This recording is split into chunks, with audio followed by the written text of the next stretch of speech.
ขอบคุณเราលោកជាមនីហើយក៏ដូចជាសូមជម្រាបសួរទៅដល់បងប្អូនទាំងអស់ដែលបានមកចូលរួមនៅក្នុងកម្មវិធីកាន់ទុកនៃលោកទូជាដែលបានស្លាប់ដោយសារតែឧបហេតុនៃការការពារសិទ្ធិកម្មករនយោជកហើយក្នុងនាមខ្ញុំអភុនដែលខ្ញុំជាជាសហភាពខាងនៃកម្ពុជាបានធ្វើការយ៉ាងសកម្មក្នុងការការពារសិទ្ធិនិងការពារផលប្រយោជន៍ជូនកម្មករយើងមានការសោកស្ដាយចំពោះការស្លាប់របស់លោកជាវិជាដោយសារតែបេសកកម្មការងាររបស់គាត់ហើយជានេះទៅទៀតអ្វីដែលយើងកាន់តែសោកស្ដាយនោះគឺឃើញថារដ្ឋាភិបាលកម្ពុជារយៈពេលជាង10ឆ្នាំហើយមិនទាន់អាចរកយុទ្ធសាស្ត្រគឺពិតសំបីតែយុទ្ធសាស្ត្រសម្រាប់លោកជាវិជានេះនៅកណ្ដាលថ្ងៃត្រង់ក៏ដោយហើយយើងឃើញថាមានស្នាក់ស្ដីនិងខុសការទីចង្វាក់មួយចំនួនអាចនឹងបញ្ជាក់យ៉ាងណាក៏ដោយការធ្វើបែបនេះខ្ញុំគិតថាវាមិនមែនបញ្ជាក់ឲ្យច្បាស់ថាខាងរដ្ឋាភិបាលនេះគឺ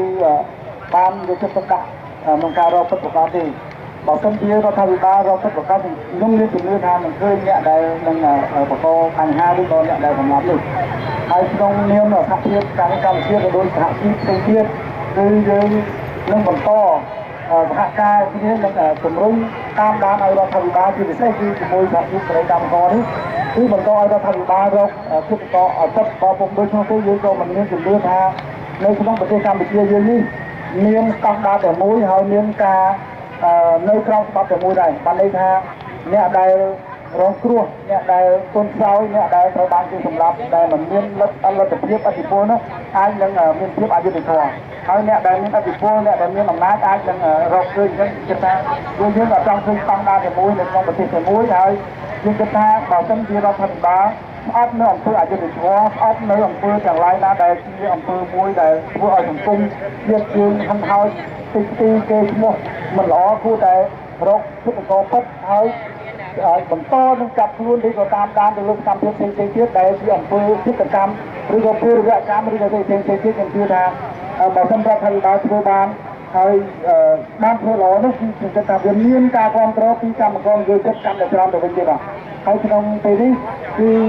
ក្នុងនាមកម្មករយោជិតឬក៏ក្នុងនាមពលជំទាស់គឺខ្ញុំសូមបួងសួងឲ្យលោកជាវិជាទៅកម្មនៅកន្លែងណាឬក៏ទៅកើតទៅលើកន្លែងដែលមាន